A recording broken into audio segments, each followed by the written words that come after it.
À 220 km d'Abidjan, un bout de paradis verdoyant, niché au cœur de la région du Boclé. La ville de Fresco a su conserver son côté sauvage. Sa muraille de végétation luxuriante donne à ce décor de carte postale des allures de sanctuaire où l'eau douce côtoie l'océan Atlantique.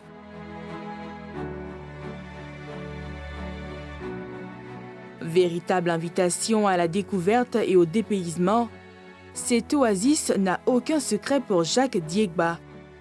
Ce guide touristique navigue sur ce cours d'eau depuis plus de 40 ans. Nous sommes sur une partie de la lagune appelée le Goglé. Et cette voie de Goglé nous amène au carrefour des deux rivières qui sont le Nyungunu et le Bolo.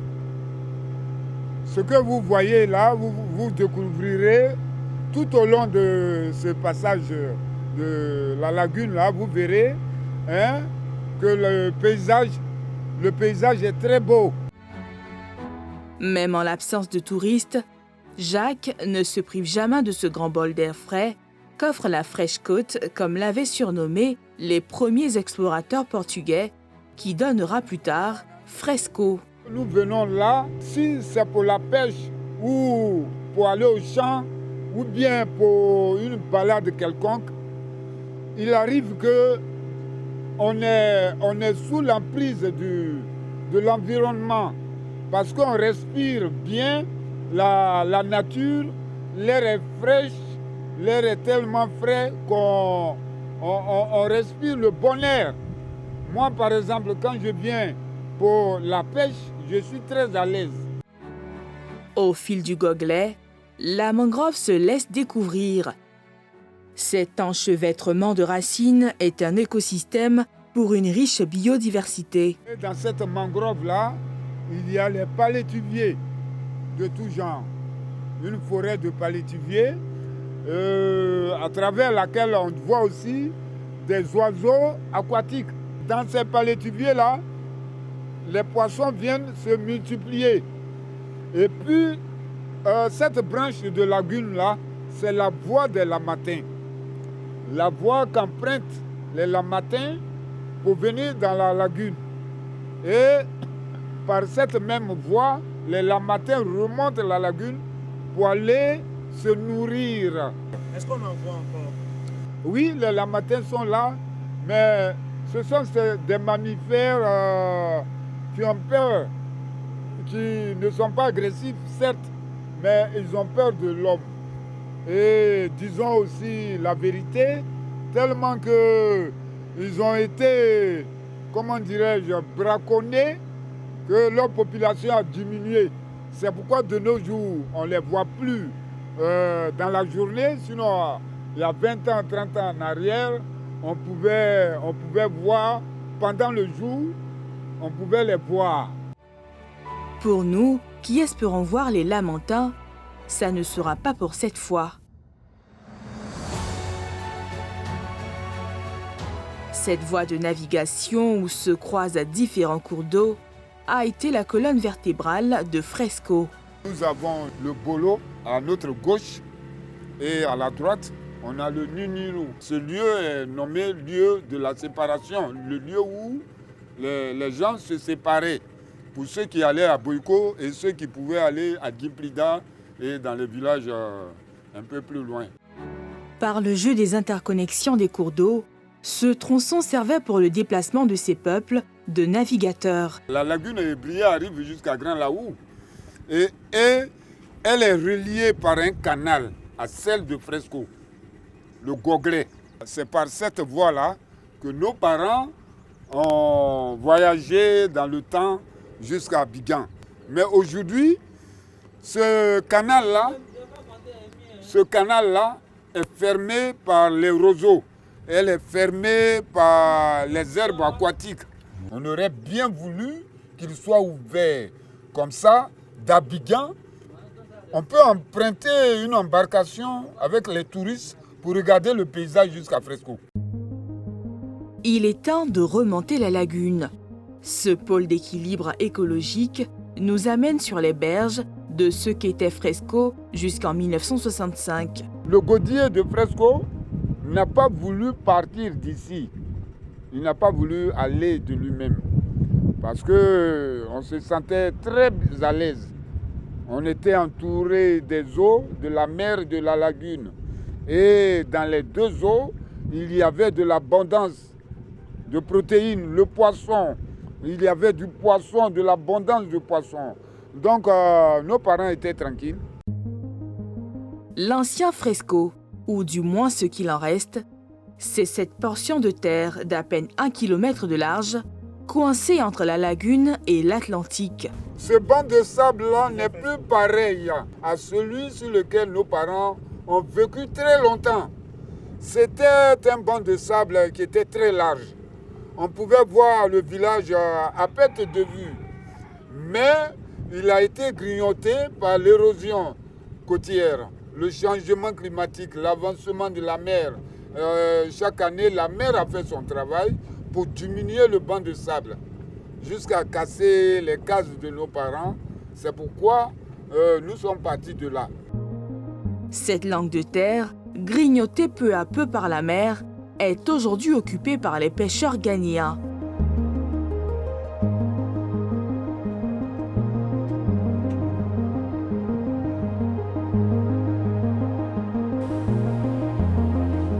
Chef, Nana, Ayo, Chef Nano, Ayoga, Nana, Ayoga.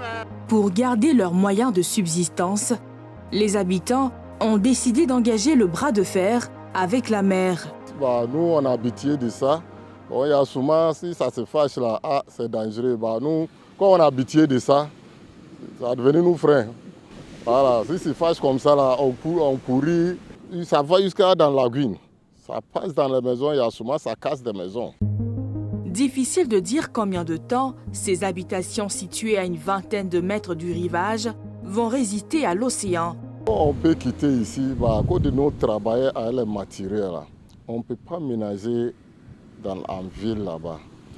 Il y a souvent, si le temps de main, si on a fumé les poissons, les fumées là, si ça rentre dans la ville, ça fatigue les gens. C'est pourquoi tous les jours là, on devrait laisser auprès de l'eau bord, pour pas qu'on va provoquer les maladies pour les autres. Mais à l'évidence, le combat est perdu d'avance. À quelques mètres du village, le réchauffement climatique accélère l'érosion des côtes et le déplacement de cette embouchure qui jouxte cette réserve forestière. Ça m'inspire la beauté de la nature parce que de nos jours, ce genre de forêt n'existe plus. La faune a été détruite chez nous là. Donc c'est le peu de forêt qui nous reste là. Donc en venant auprès, en venant là-dedans, on découvre beaucoup de choses. Il y a la faune, certes, mais il y a aussi l'aspect touristique qu'il ne faut pas négliger. À travers la forêt, en passant à travers cette forêt-là, on trouve des animaux, des arbres qui n'existent plus, qui ont presque disparu. Cette catastrophe naturelle silencieuse s'attaque aussi à l'un des remparts de la plage. Pour rejoindre la falaise, site touristique sur lequel veille jalousement Jacques, nous devons traverser cette forêt de mangroves. Il y a quelques années, cette végétation avait disparu. La forêt des palétuviers disparaissait. Vous voyez, c'est des jeunes repousses là. C'était dû à quoi? On ne sait pas exactement ce qui a fait, mais il y a la main d'homme, il y a aussi les produits chimiques, il y a tout un tas de choses qui ont fait disparaître les palétuviers là. Donc il y fut un moment où les jeunes du village, il y a un vieux d'abord, le vieux Coco Georges en son temps, et puis les jeunes ont suivi, qui ont fait ces reboisements là. C'est toute la biodiversité qui se trouve menacée. Ils n'ont plus d'endroit pour se reproduire. Je vous ai dit tantôt qu'il y avait beaucoup de poissons à Fresco. C'est parce que ces poissons-là avaient des endroits pour se reproduire. C'était dans la mangrove, sous les palétuviers. Et quand les palétuviers ont disparu, les poissons sont exposés facilement à la prise. C'est facilement exposé, ils n'ont plus d'endroit pour se reproduire.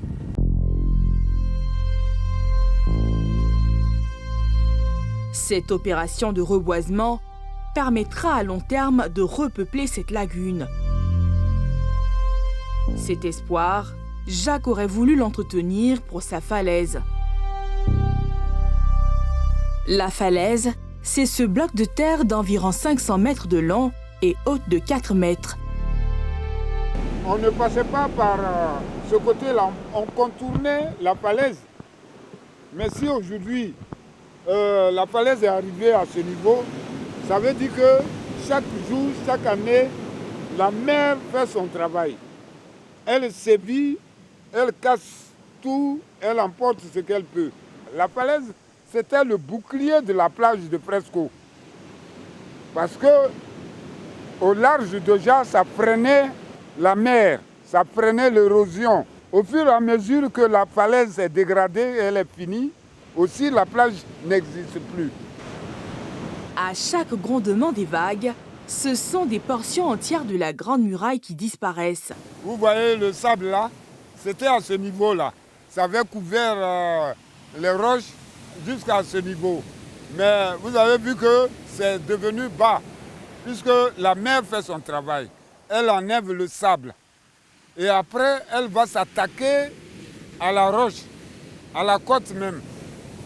Et quelle que soit la résistance de la pierre, la mer la casse. Une disparition programmée pour laquelle Voici un crabe fossilisé. le gardien des lieux souhaite la création d'un musée. On peut créer un musée, prendre tout ce que nous pouvons exploiter et puis les exposer dans ce musée-là, pour que les gens puissent venir voir.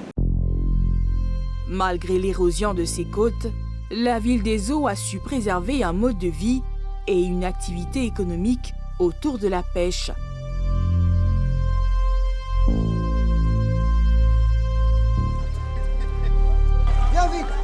Roselyne fait partie des héritières du business du poisson. Monte vite. En haut, on met ton bagage là. Ce matin, elle doit se ravitailler dans un village fanti situé à 2 heures de navigation. Nous, on va acheter le poisson de l'autre côté là-bas, on l'appelle là-bas Coin de Doux. Donc on s'en acheter le poisson. Il y a d'autres qui vont à Fresco plage, nous on va à Coin de Doux. C'est là-bas, on se débrouille. C'est là-bas, on s'en acheter nos poissons. C'est là-bas, on gagne nos pains. Voilà. Pour rejoindre Pandédou, un seul moyen, la pinasse.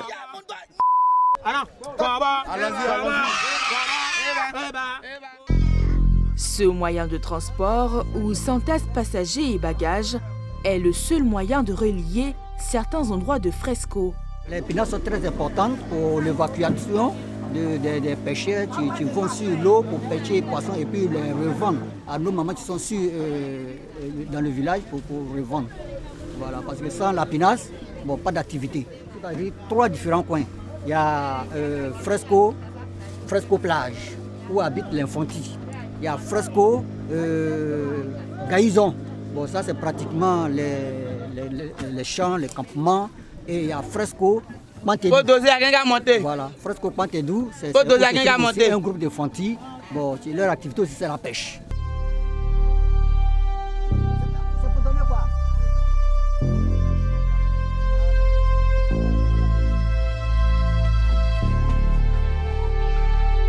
Quelques minutes après le départ, la pinasse procède à son premier transbordement.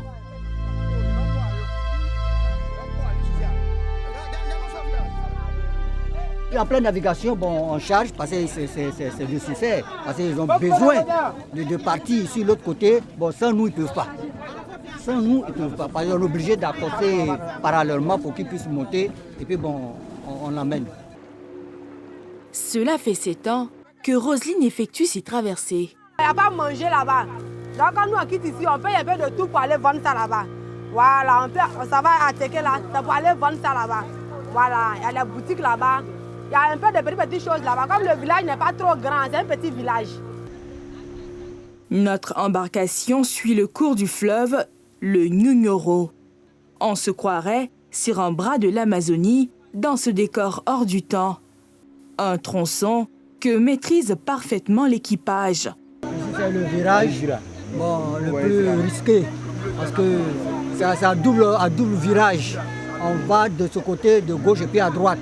Donc arriver ici, il faut vraiment aller avec beaucoup de lenteur, beaucoup d'intelligence. Ne pas partir à gauche, se retrouver dans les herbes. Bon, ces herbes sont typiquement empoisonnées parce qu'il y a des piquants. Et puis quand ça pique, c'est comme du poison. Avec une barque chargée, les passagers ne sont jamais assez rassurés. En tout cas, on a peur, mais parce que le coin là, ça fait peur. Le tournant là, on a toujours problème ici quand on vient. Le coin nous fait toujours peur. Parce que le courant d'eau est fort. Donc quand on vient comme ça là, pour tourner, pour rentrer là, on a toujours les problèmes, puis on a toujours peur le coin là.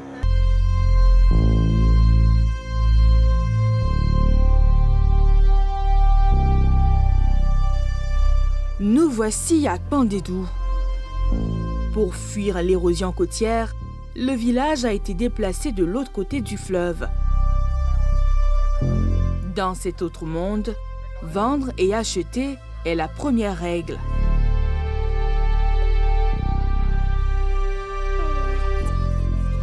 Voilà.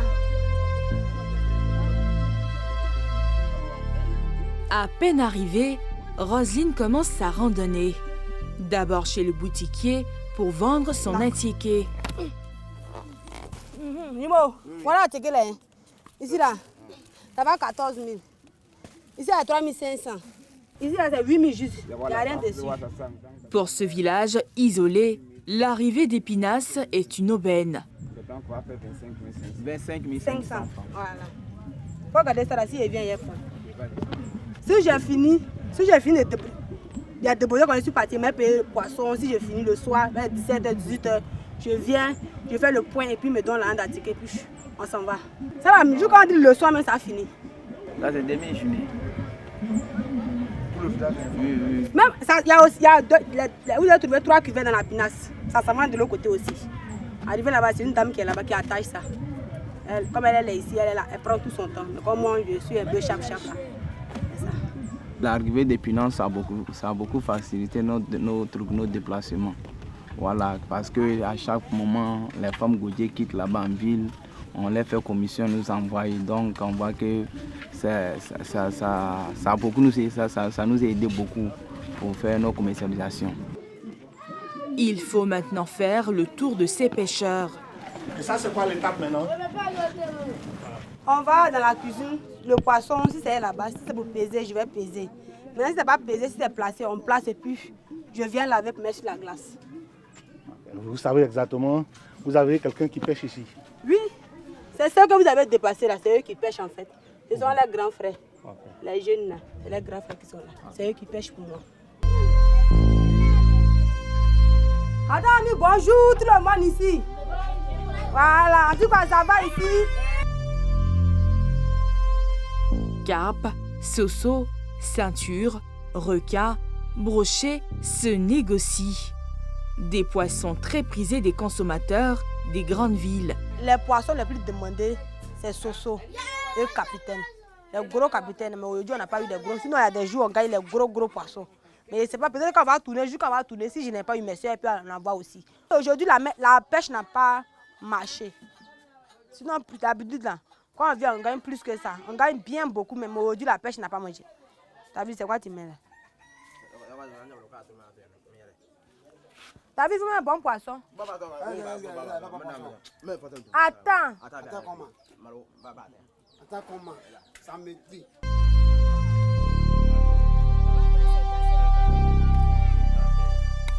Le poisson est conditionné et stocké au fur et à mesure. Une opération que n'attendra pas la barque déjà remplie de nouveaux produits pour la ville. À bord, on peut profiter de l'un des plus beaux couchers de soleil.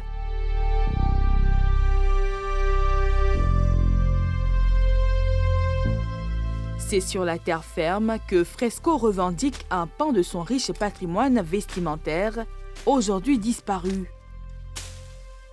Le pagne que porte William est en apparence bien connu des Ivoiriens. Son nom usuel, allons à Gagnois. Ce pagne tire son essence de ces marais. C'est le pagne raffia authentique. Et il se fait à base de ces rameaux qu'on extrait dans les bas-fonds et particulièrement sur le raffia. Parce qu'il y a deux façons de raffia. Il y a un raffia qui est esselé et il y a un raffia qui se forme en groupe. Mais c'est le rameau du raffia esselé qui transforme. C'est avec lui qu'on travaille sur ce pain-là, qu'on appelle aujourd'hui communément allons à Gagnois. On croirait que c'est l'un des deux, mais ce n'est pas l'un des deux. C'est des tiges qu'on extrait d'une membrane. On aura l'occasion de vous le faire découvrir. Comment est-ce qu'on extrait la membrane de la palme pour qu'elle travaille, on la met au soleil, elle devient sèche. Après, on commence à faire le travail qu'il faut pour faire ressortir ce pain-là. Pendant plusieurs siècles, la fabrication de ce pagne était l'apanage des gaudiers de Fresco. La coiffe que j'ai là, et puis le pagne que j'ai mis, il y a nous autour des reins, ce sont des pains qui sortent qu'à des grandes occasions. Quand le peuple gaudier veut aller soit au 14 juillet, dans le temps à Grand Laou, c'est à cette occasion-là que ce pain sort pour que nos moments soient parés pour qu'elle y aille. Aujourd'hui, c'est une fierté pour nous de savoir que notre pays tire son nom de chez nous, mais aussi, il faut savoir que le pain qui fait aujourd'hui la fierté de tous les Ivoiriens qu'on appelle allons à Gagnois, a des sources de Fresco. Ce n'est pas un pain fait en coton, ce n'est pas un pain fait en tissu, c'est un pain fait de fibres de raffia. Ce n'est pas allons à Gagnois, c'est le Nigberidokwe, qui veut dire pain fait à base de fibres de raffia. Pour William, il faut rendre au gaudier de Fresco ce qui est au gaudier de Fresco. Il faut que toutes les choses aient une genèse. Le pain aujourd'hui, plusieurs peuples se l'approprient. Il est un pain de grandes occasions, mais il faudrait qu'on sache l'origine du pain. Aujourd'hui, il n'y a pas une manifestation en Côte d'Ivoire sans que le pain raffia ne soit là. Mais d'où est-ce qu'il vient? On le porte, mais on ne sait pas d'où est-ce qu'il vient. Nous avions hier des femmes aidées par des hommes qui faisaient ce pain-là. Aujourd'hui, malheureusement, il n'y en a plus, mais il faut que nous revendiquions la paternité de ce pain-là. Raison pour laquelle nous sommes venus nous ressourcer au bas-fond pour dire que ce pain part d'un bas-fond pour qui sert aujourd'hui de tenue vestimentaire. À l'image des autres pains, nous aussi revendiquons que notre pain soit reconnu au niveau du patrimoine national.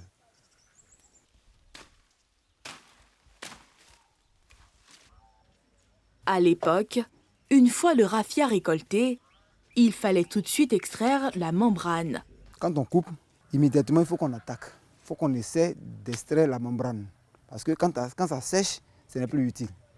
Donc dès qu'on revient, on donne aux dames, allez, directement elles rentrent à l'usine et elles commencent à extraire la membrane. Oui, c'est comme ça. Parce que quand ça sèche, là où nous avons mis, quand nous revenons un peu plus tard, il est devenu sec déjà. Quand il est devenu sec, la membrane ne peut plus se séparer de la palme. Donc, au moment où c'est encore frais, et on prend toutes les dispositions maintenant pour extraire la membrane. Un procédé minutieux qui requiert de la dextérité des femmes. Ce savoir-faire ancestral s'est peu à peu perdu à travers les âges. La seule étape que nous maîtrisons, à savoir aller couper le rameau de raffia, venir extraire la membrane comme nous sommes en train de le faire, et puis la mettre au soleil pour qu'elle sèche. Mais si elle sèche, à quoi elle sert? Nous, à notre niveau, nous ne pouvons plus, nous n'avons pas eu la notion de tisser ce pain-là. Donc,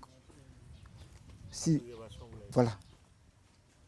Nul n'est allé à cette école-là pour savoir tisser le pain aujourd'hui. Mais nous avons entendu dire que nos parents l'ont tissé. Nous avons encore la matière première pour pouvoir essayer de faire revivre le pain.